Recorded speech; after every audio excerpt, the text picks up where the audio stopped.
tinapo niya, no? Para kang tinapo niya.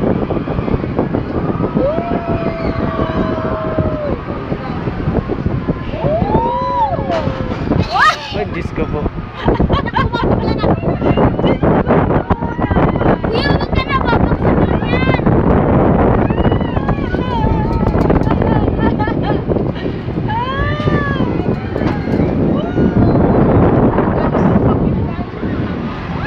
Grabe, para kang pinapatay niya, no?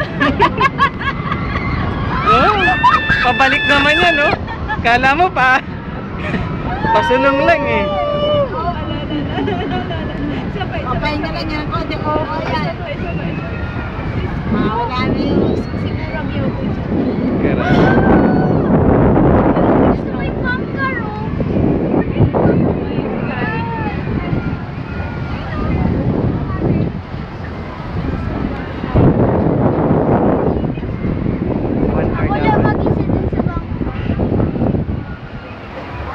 Hindi pa ako naka-experience dyan. Sa ganun lang ako.